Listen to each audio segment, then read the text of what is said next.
How's that look? Good. Okay. All right. So today, the presentation is Grub Gone, the first organic grub product that works as well as synthetics. Moment here. Okay. All right. So why should you consider organic grub control?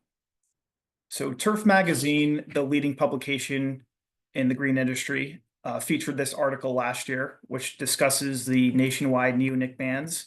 And in this article, Grub Gone is highlighted as a viable alternative. So this is now a mainstream topic of discussion. We like to say about Grub Gone, this isn't your grandfather's organic. So for some homeowners and applicators, the term organic means, safer, non-toxic, but in some cases it also means not as effective as synthetics. We get professionals calling saying, I've tried organics like Milky Spore, they don't work. So I hope by the end of this presentation, I'll convey that in the case of Grub Gone, it's a completely organic, science-backed, OMRI-listed product that matches and in many cases exceeds the efficacy of synthetic alternatives for grub control. Okay. All right, so why is there a niche for an organic product like this? In short, there are more grubs, more species of grubs to be aware of. There are fewer chemicals available or permitted to control the grubs, and consumer trends. So demand for organics is at an all-time high. Okay, so what pest trends are lawn care professionals up against? So this map shows the distribution of Japanese beetle populations across the US, with the highest concentrations in the eastern states. And so it's important to note that this map is actually slightly outdated. We are now seeing a significant increase in activity on the West Coast. We have clients in Washington State calling, California reaching out, and we've been sending quite a bit of product out that way. So there is Japanese beetle activity out in the West Coast as well.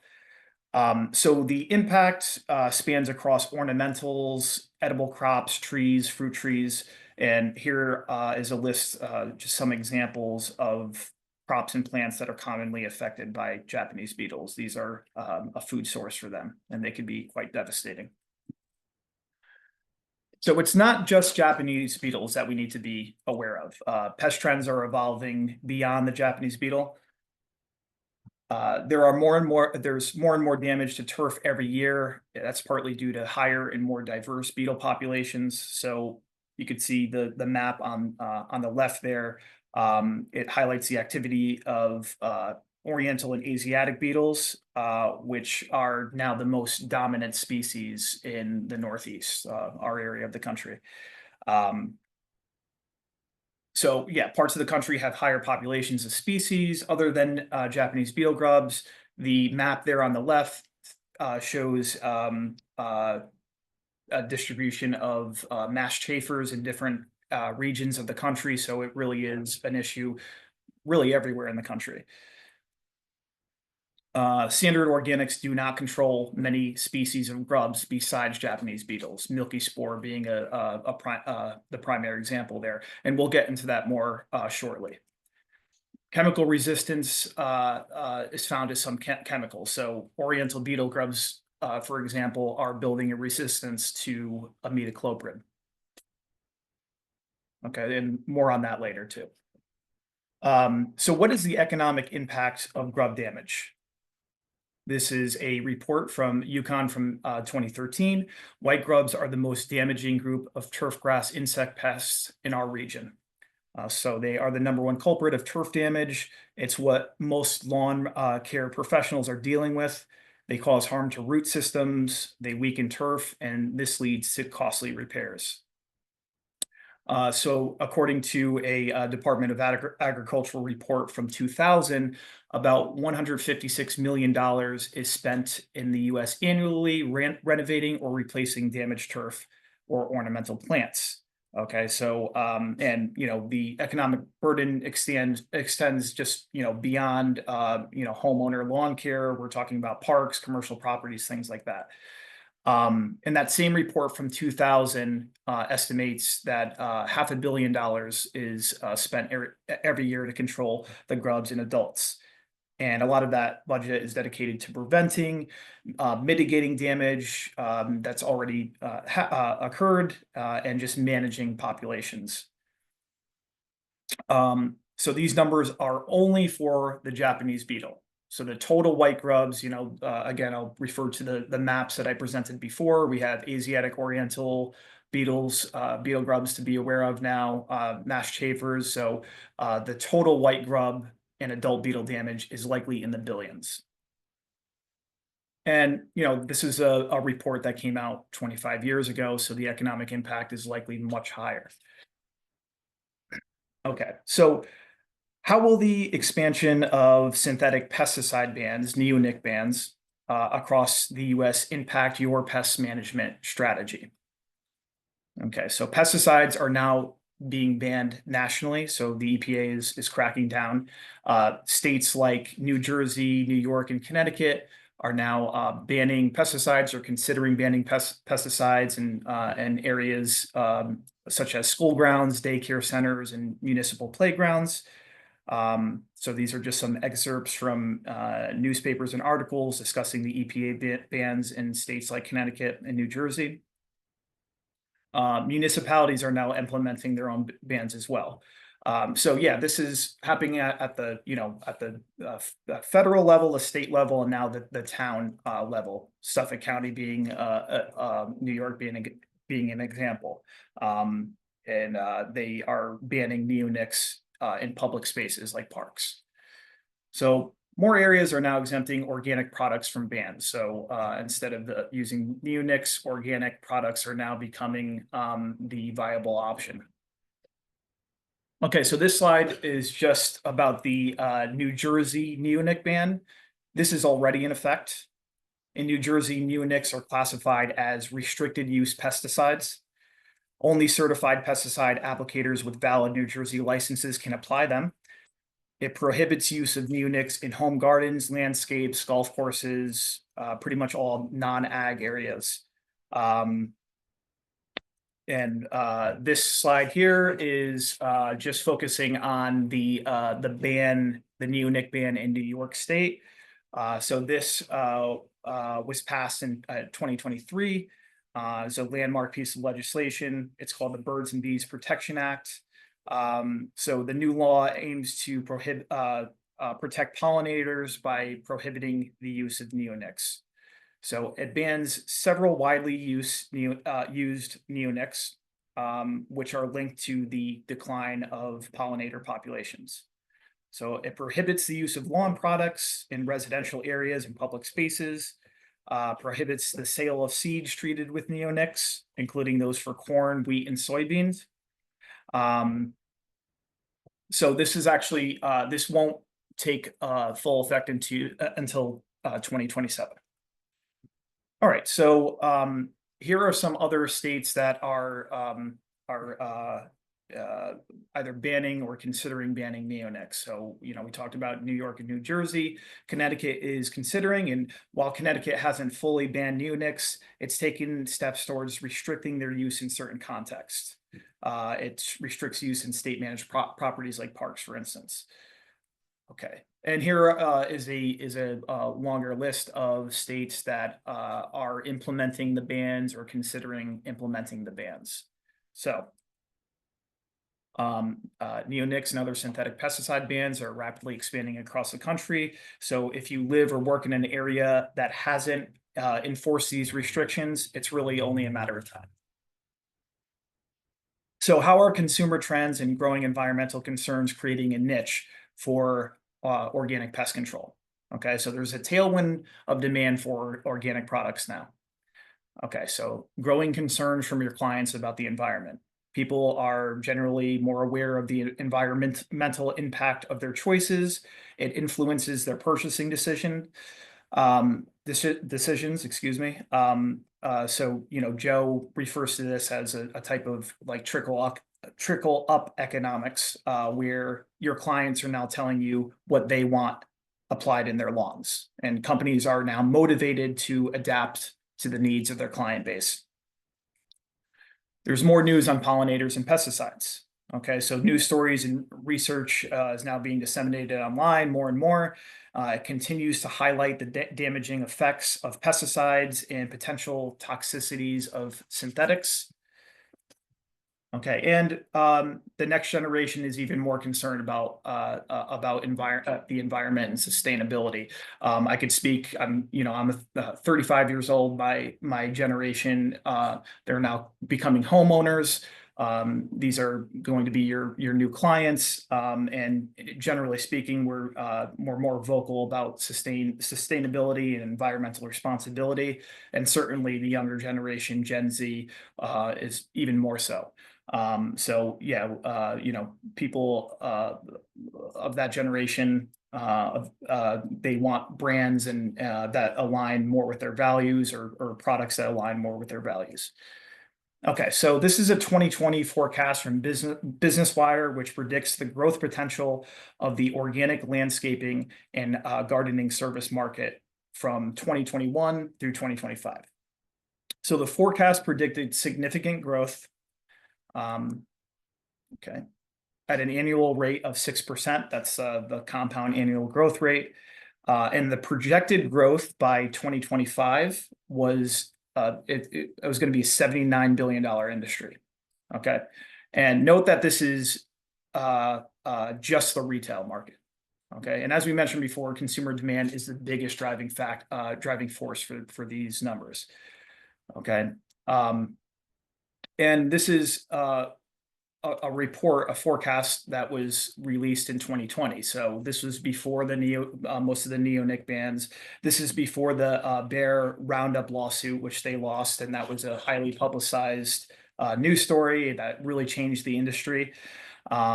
So there's a groundswell of customer, market, and legal demand for organics now.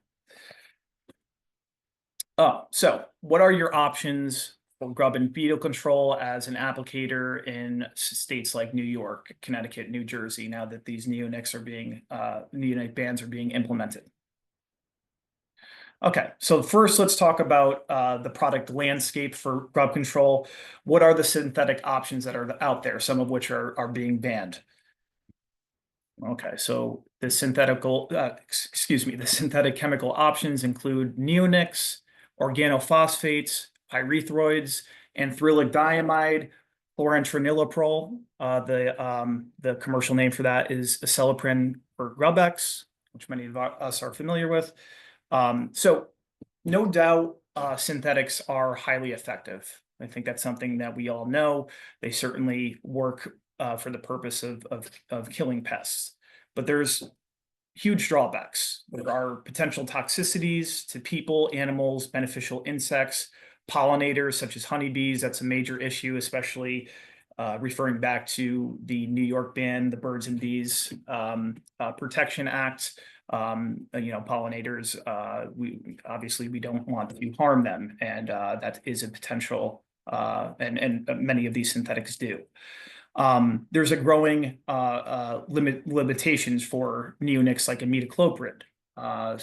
Example being oriental beetle grubs. They're developing a resistance. Potential pollution of waterways. Acelepryn is the least toxic on that list of synthetics, but there is still it's still harmful to invertebrates. And runoff is something to be aware of, and we'll talk a little bit more about that shortly. But there are restrictions for acelepryn near bodies of water. And there's a growing number of federal and local restrictions or bans, which we already went over a bit. So no doubt they're effective, but there's a growing number of limitations. All right, so now we will talk a little bit about chlorantraniliprole or acelepryn, Grubex. So acelepryn has much less off-target toxicity. It's what a lot of applicators are turning to with the bans. It's the least toxic synthetic option. Acelepryn must be applied preventatively for the most part, maybe curative early, but there is a growing body of information, anecdotal from entomologists that really disputes its efficacy as a curative control. I mentioned before, it cannot be applied near water as it's toxic to aquatic invertebrates, oysters, and shrimp. In the state of New York, there is actually a ban where you can't apply it within a certain distance from any body of water. There's also on the label, there is a warning that it's toxic to aquatic invertebrates. There's high runoff potential. The ryanodine receptors, which is the mode of action for acelepryn, are also expressed in humans and other mammals. So although it is the least toxic synthetic option currently available, there is still potential for harmful effects. And this is important. People tend to be reactive, not proactive, and as it concerns pest control. So a curative option is really needed. And acelepryn does, as we're finding out more and more, it doesn't really, it's not very effective as a curative. And more consumers are demanding organic options. Okay, so are there any legal and proven options still available for grub and beetle control? There are rapidly growing numbers of grubs and different species of grubs. Every day, more tools are being removed from your tool belt. Consumer demand for natural products is at an all-time high. So this is all driving towards Grub Gone being fulfilling this niche and being the most viable option. Okay. But first, let's take a step back. I want to talk about we talked about the synthetic options. Now I want to talk a little bit about the organic options. Okay, so horticultural oils like cedar oil, spinosad, organic pyrethrins. So all of these are very limited, in terms of efficacy when applied as, for grub control. The important takeaway from this is that none of these organic options penetrate the soil. So they're just not viable options. Cedar oil acts as a repellent, for example, for adult beetles, and they won't land in the treated area. They'll go lay their eggs out elsewhere. But in terms of actually controlling grubs in the soil, it's just not effective. And for some of these other organic options, they're broad spectrum. There are potential effects on pollinators. So they're inconsistent at best, and they're certainly not effective for grubs. They don't work in the soil, and they're not viable options. Okay, so nematodes. A lot of people call and ask about nematodes. Are they a viable option? Basically, the takeaway from this is that nematodes will really only work well in a highly controlled setting. They're very safe.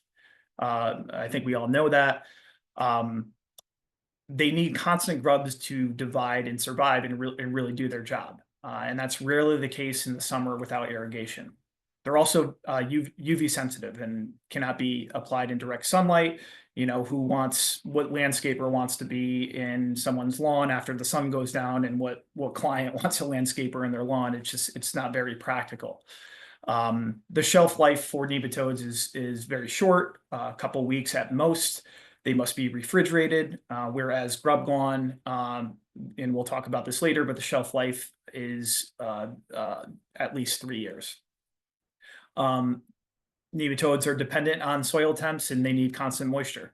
So, in short, it's a logistical nightmare to store them and to apply them. The moisture must be constant, and they really don't work well under real field conditions, only in really controlled settings. All right, what about milky spore? How does that measure up? It's a bacterium that attacks white grubs. It only works against Japanese beetle grubs, if that, hence the question mark. That's even up for debate. Milky spore needs to be applied 3 times for 3 seasons before working. It's not a curative treatment. As we said before, people are reactive, not proactive. So a curative is really needed. And it doesn't establish in northeastern soil. So we have a lower pH in the northeast. It just does not work in the soil or establish itself. And it's not just us saying this. There are university studies coming out that are disputing the efficacy of milky spore. This one from UMass Amherst, there's no evidence that milky disease is effective against other species of grubs. It's somewhat inconsistent in the Northeast, as I highlighted earlier. Here's another one from Cornell University. Poor or inconsistent results. They should not rely on milky spore for grub management in high priority areas. Here's yet another one from UConn. Milky spore disease has not been very successful in controlling white grubs. Another drawback is it's specific to Japanese beetles, okay, and it's not effective on other species of beetles. Again, the dominant species in this area, Oriental Asiatic beetles. Milky spore does not touch them at all. Okay, so these organic options are not viable. And what are your options now with bans and ineffective organics? Okay, so now I want to introduce BT. Specifically, we will be talking about BTG, which is the active ingredient of Grubgone, but BT in general. It's a naturally occurring bacteria strain. And I want to make the argument that not only is it organic, but it's as effective as the synthetic options that are out there.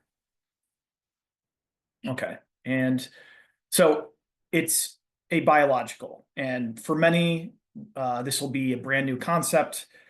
Even the term biological might give pause to some people who are unfamiliar with the strategy. The word biological might, have some negative connotations, but biological control strategies in general can be summed up with one sentence: the enemy of my enemy is my friend. So this is an old phrase that's used in politics and warfare.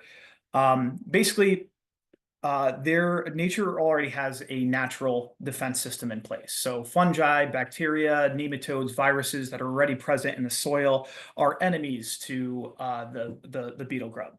Okay, we don't want to disrupt that system. We want to work with it. We want to exploit it.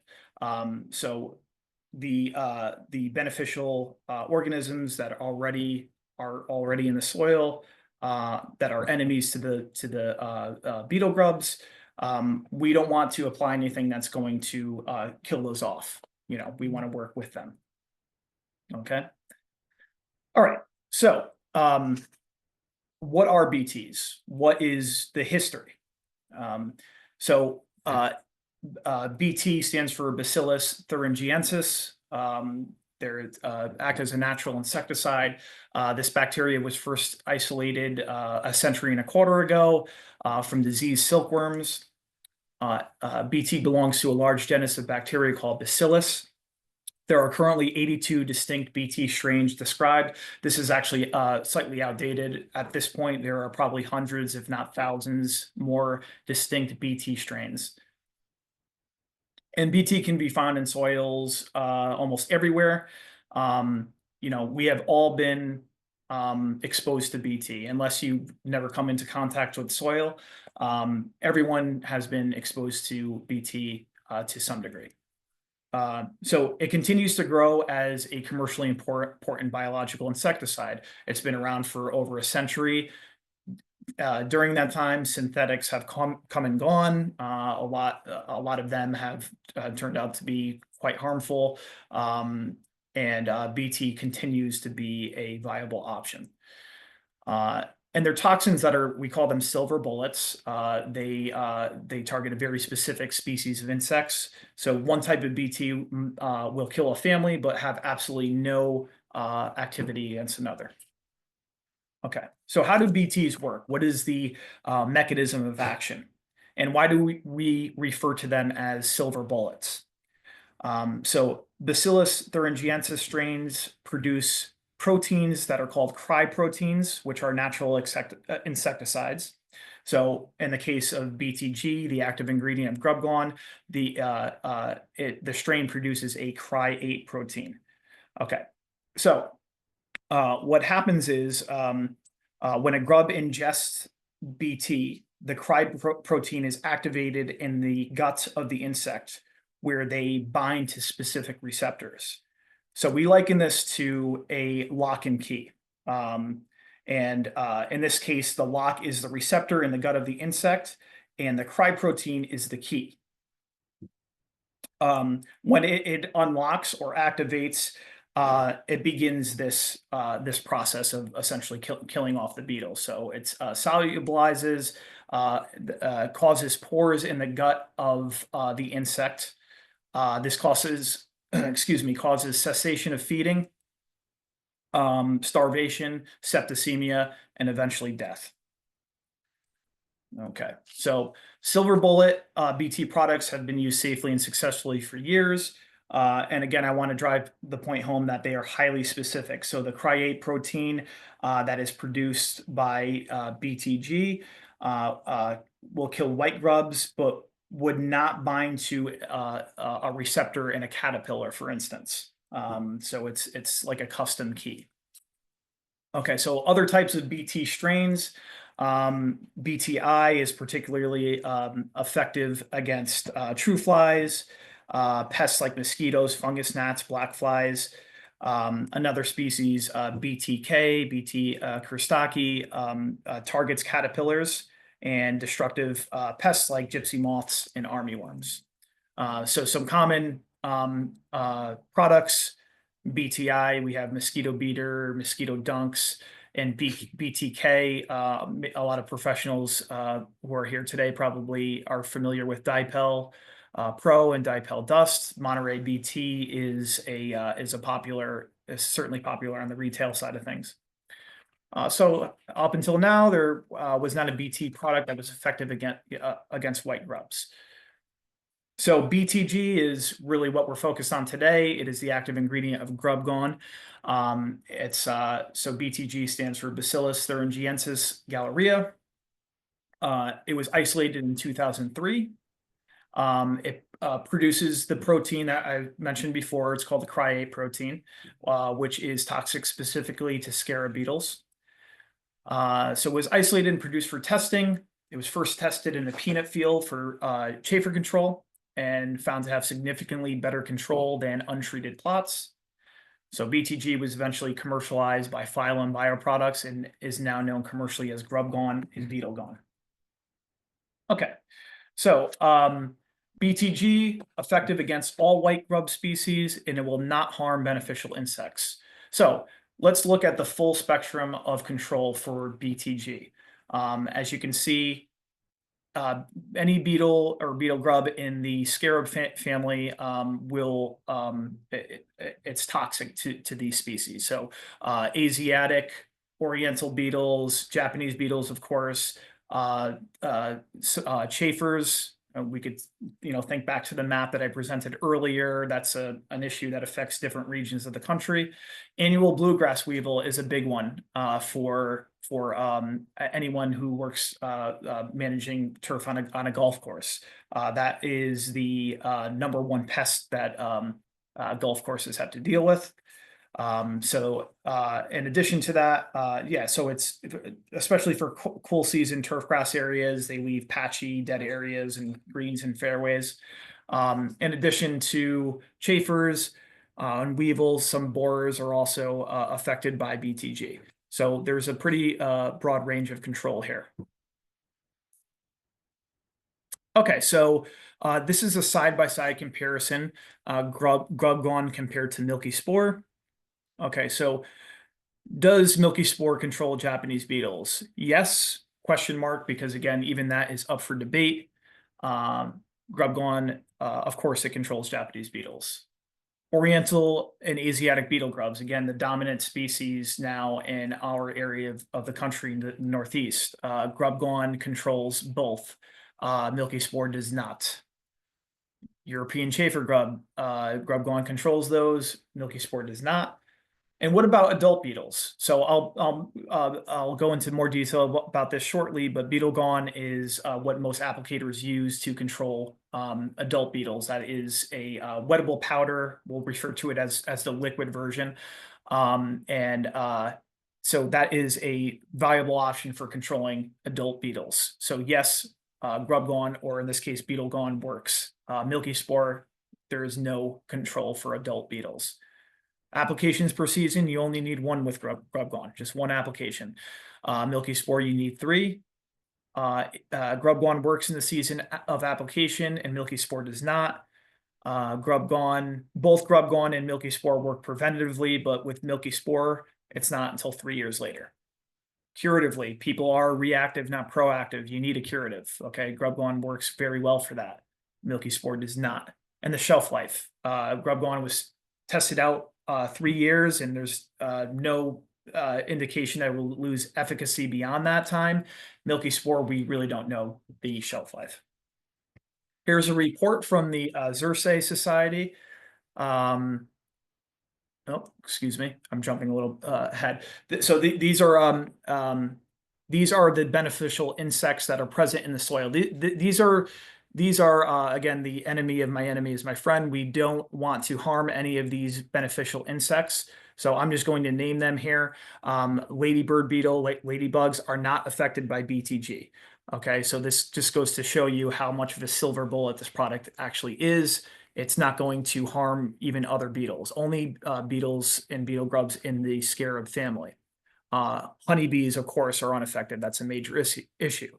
Parasitic wasps, which are natural enemies to grubs, they actually land on grubs and lay their eggs inside them, causing them to die from the inside out. Pretty horrific death, if you ask me. But so we don't want to harm those beneficial insects. Silkworms and cutworms are also unaffected. Okay, so here's a report from the Xersei Society. It's a private organization that releases bulletins concerning toxicity of different chemicals.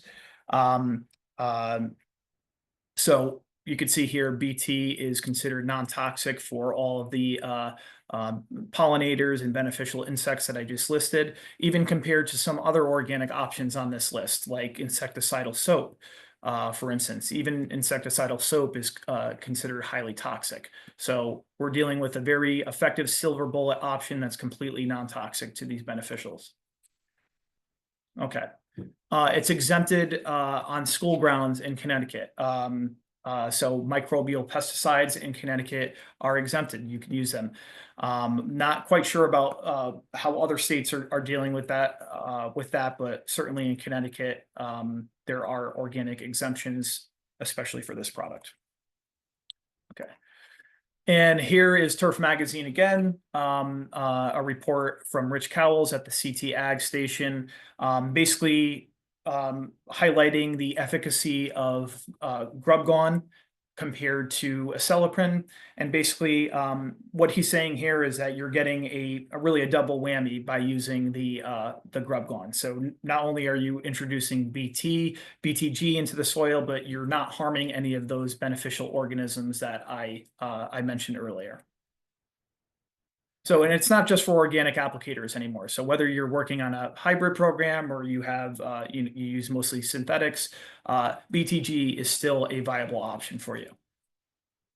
Okay, so there are extensive university studies on grubs with proven results against all standard synthetics. So in this section, I'm going to show you some studies that have been done by various universities. And so, yeah, this is not just somebody, finding an organic option and blogging about it. It's just that this has been tried and tested and proven. So this is an early study done sort of as a proof of principle. It's a study that was conducted at the Rutgers University. It was a bioassay done in a lab. It's comparing grub gone to a titration of imidacloprid. And as you can see, so it's testing for efficacy against Japanese beetle grubs. As you can see, grub gone applied at the standard rate performs much better than imidacloprid. Okay, here is a study that was conducted at the NC State University by Dr. Rick Brandenburg. It's comparing Grubgon to the neonic imidacloprid. The commercial name would be Merit. And it's testing its efficacy as a preventative control of Japanese beetle grub. So this is actually a field test. And you could see here at the standard rate, Grubgon performs just as well as Merit. Okay. This is a study that was conducted at The Ohio State University by Dr. David Shetler. That name might be familiar to some of you. He's a preeminent entomologist in the country, Bug Doc Dave. So it's testing Grubgon's efficacy as both a curative and preventative, and it's testing it against two different chemistries. So and this was a test that was for control of chafers and Japanese beetle grub. So now we have two different species. So on the left, you'll see the test of Grubgon as a preventative. It works just as well as chlorantraniliprole. On the right, you'll see a test that tests the efficacy of Grubgon as compared to Meridian, which is a neonic product applied as a curative, and Grubgon works about as well as a curative. Okay, so this is a study that was conducted at the University of Massachusetts by Dr. Patricia Vinham, comparing Grubgon to Merit as a curative control for oriental beetle grubs. Okay, and just a note on curatives, using neonics as a curative. Neonics, we call that the nuclear option. So if you're using a neonic as a curative, it's a heavy duty dose. It's basically killing off all those beneficial organisms that are in the soil. So by the time you're done using it and applying it, the area of land that you're treating is biologically dead. So that's important to note. But as a curative, Grubgon actually works, is more effective. Okay.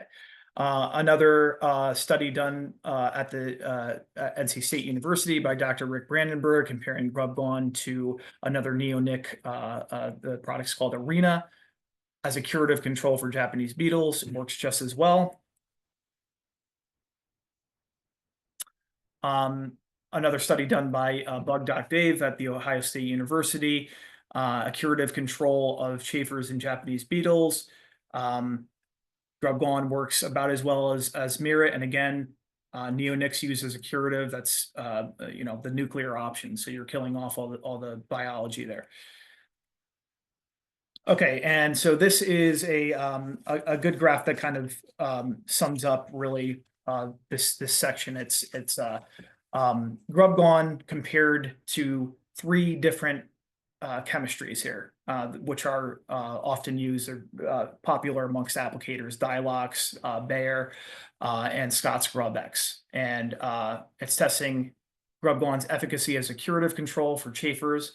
Grubgon performs better than any of these chemistries. Okay.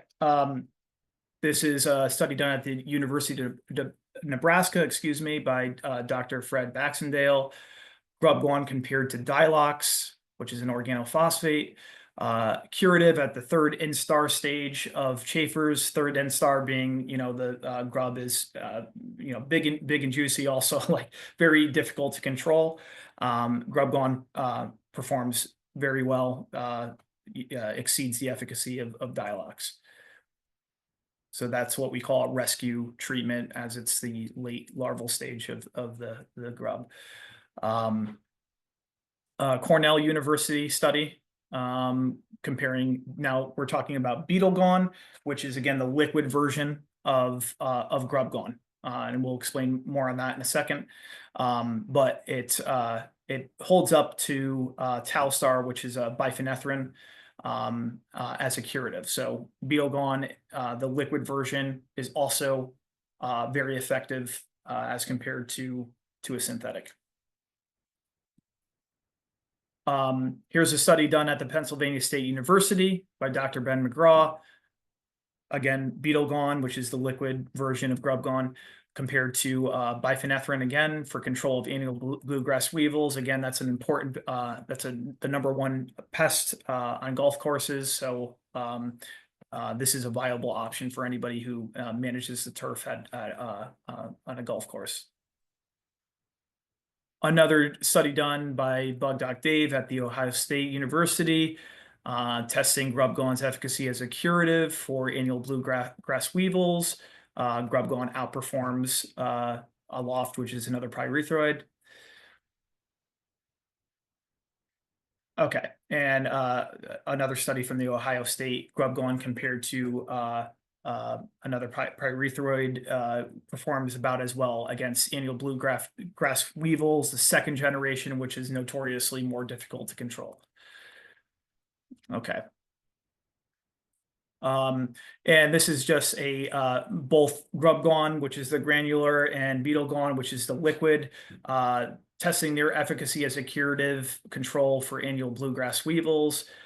So you can see that they're both effective. They're both anything that's at or above that 70% line is considered commercially viable. Okay, so this is a study done by the USDA. So for potted plants, and in certain states, you can't ship potted plants over state lines unless you treat for grubs first. So this is a test Grub Gone compared to Dilox. You could see that top row there are potted plants that were treated with Grub Gone. The bottom row, potted plants that were treated with Dilox. You could see the difference is obvious. This is actually somewhat accidental. Grub Gone actually has growth promoting characteristics in the formulation of the product. BT or Bacillus is a well-known inoculant, and so it promotes growth. So not only are you getting that great grub control, but it's also it will also help the plants flourish. Okay.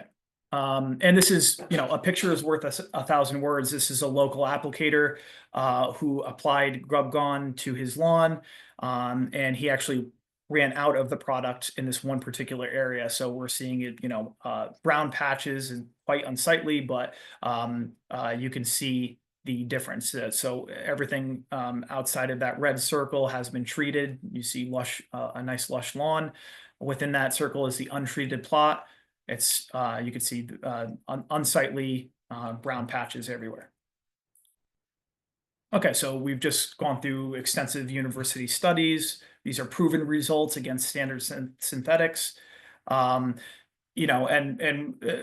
people here are going to be concerned with grubs, but Beetle Gone is very effective. Beetle Gone, again, the liquid version of Grub Gone, is very effective against Japanese beetles, and a lot of people call about roses. They're devastating with roses for sure. But this is Beetle Gone would be your option for adult beetles. All right, so just quickly, application timing and rates.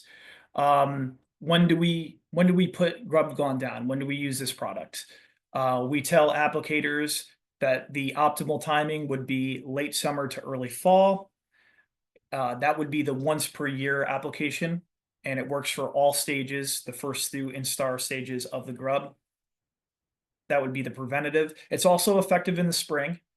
You get a lot of secondary damage in the spring. The grubs will overwinter, and when they emerge again in the springtime, that becomes a food source for skunks and birds.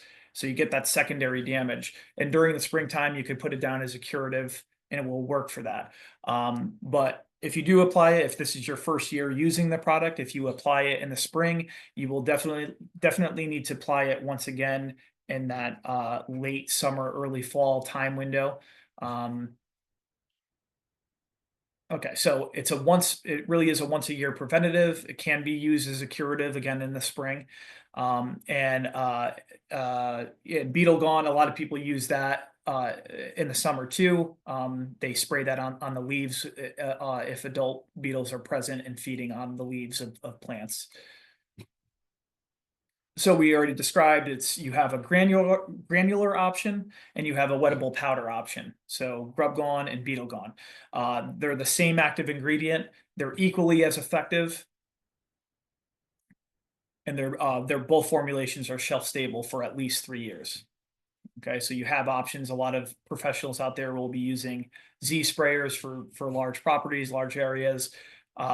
So instead of the granular, and of course, it's the Beetle Gone is much easier to ship out, and the pricing when you factor in the shipping costs is really it's six in one, half dozen in the other. So, and they're both equally as effective.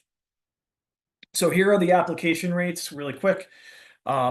These could be found on our website for your reference. But the standard rate for Grub Gone, the granular application would be 2 pounds per 1,000 square feet. The curative rate, you want to up that rate a little bit to 3 pounds.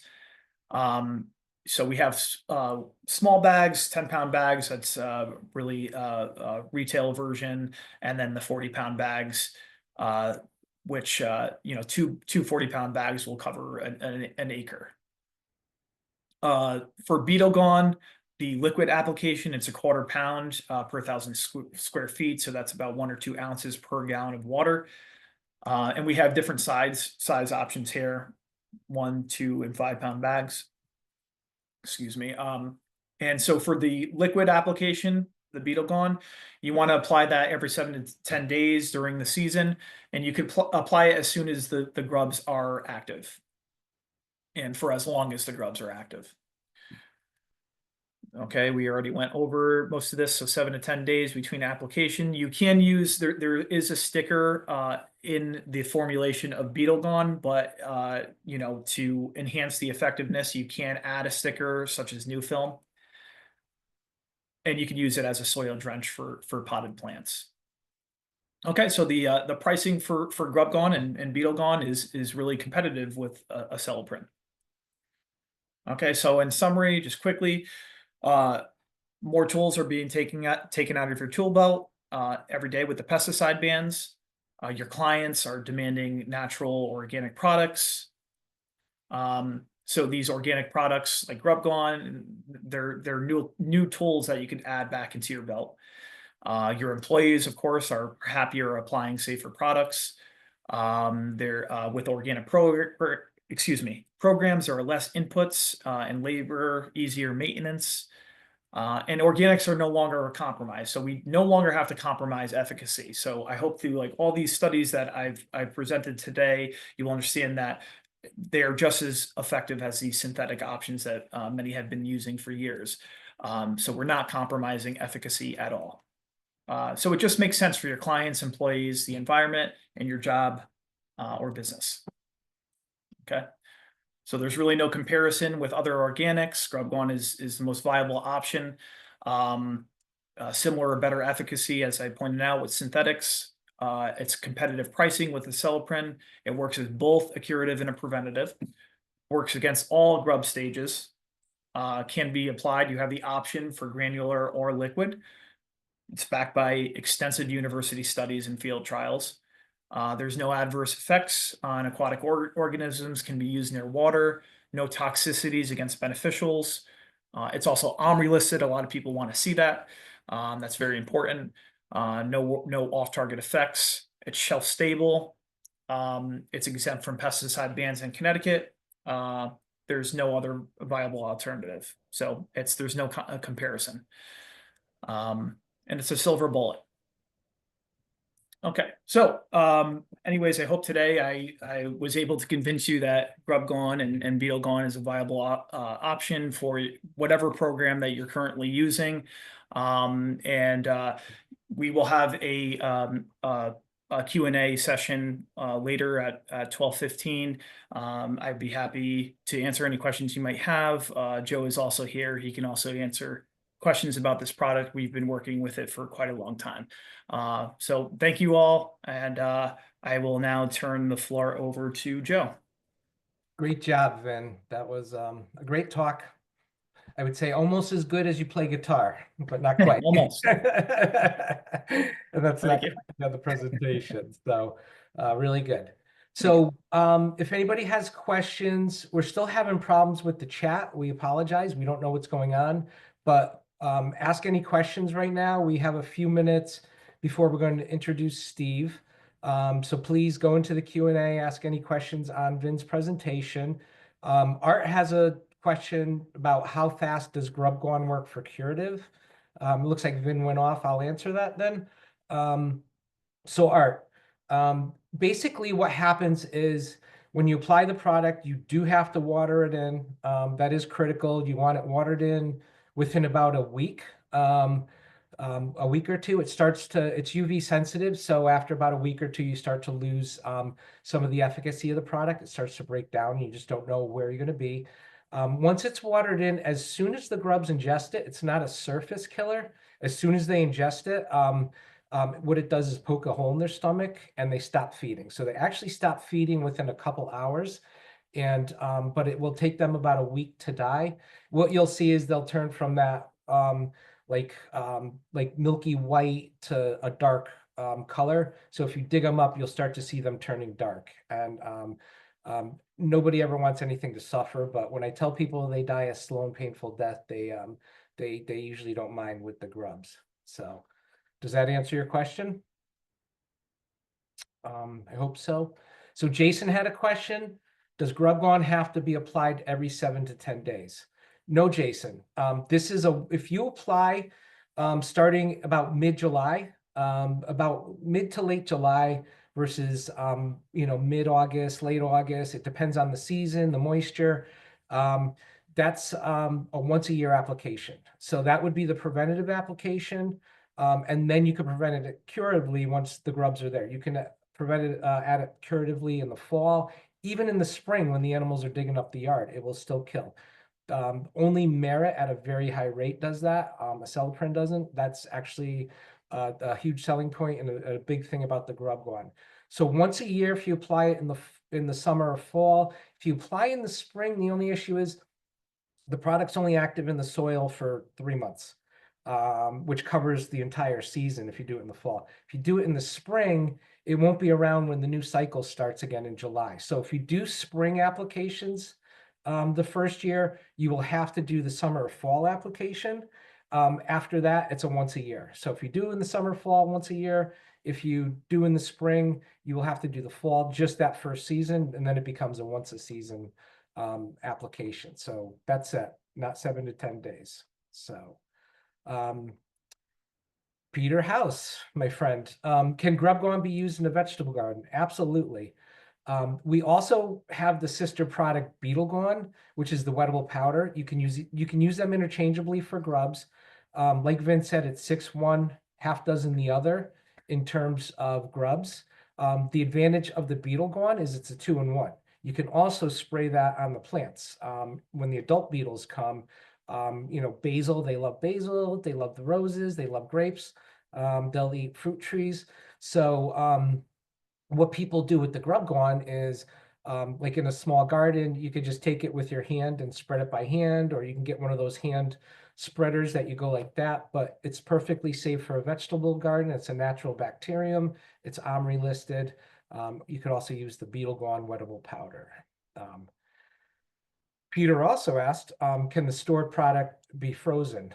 Yeah, it shouldn't affect the product at all. Just keep the bags sealed. It comes in the GrubGone and the BeetleGone. The smaller size GrubGone comes in a resealable bag. The larger sizes you can just tape or clip sealed. As long as it doesn't get wet, it should be stable for at least 3 years. Freezing wouldn't be an issue. We have people do that all the time. They leave it out in the shed and it freezes during the winter. So that won't affect the product. Let's see. Somebody said most studies app rate was 2.6 pounds per thousand, up to 3.5 pounds per thousand. Your app rate at 2.5 pounds per thousand seems a bit low. These studies, there was no name there.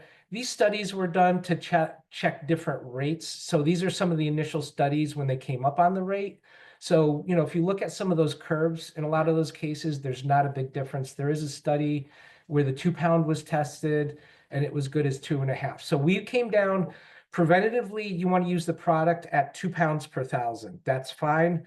We haven't had issues with that. As soon as the grubs get into the second or third instar stage, like when you start getting into mid-September, when they are big, like about that size, we suggest you go up to the higher rate, like 3 pounds per thousand. The 2 pounds can work, but we found the 3 pound per thousand will really knock them out when you use it curatively. So our current suggestion, and it's on the website as well. By the way, all of our webpage, we sort of dumbed down all the application rates because at the bottom, you'll see application info because these labels are very difficult to read. So I would suggest 2 pounds per thousand for preventative and 3 pounds per thousand for curative. Let me see what else we have here.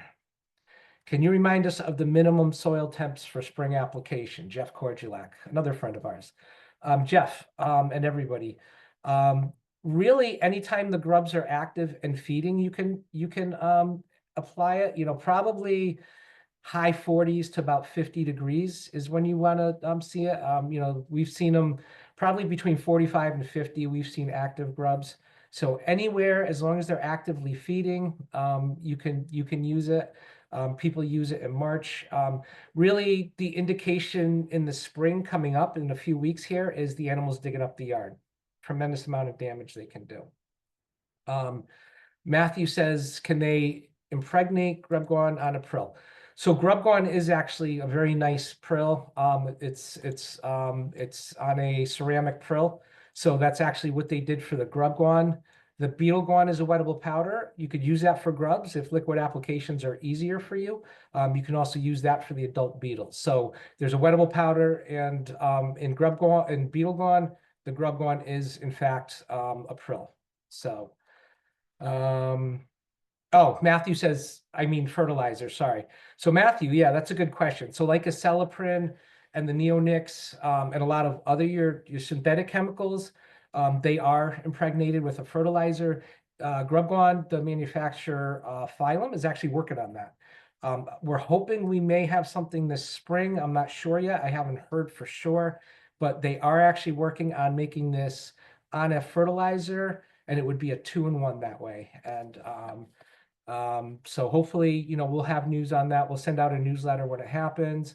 I'm not sure what the fertilizer value would be, but they are working on that, and hopefully we'll have that soon. So, and the last question, are there strategies for managing application in drought experience conditions like we did in the fall?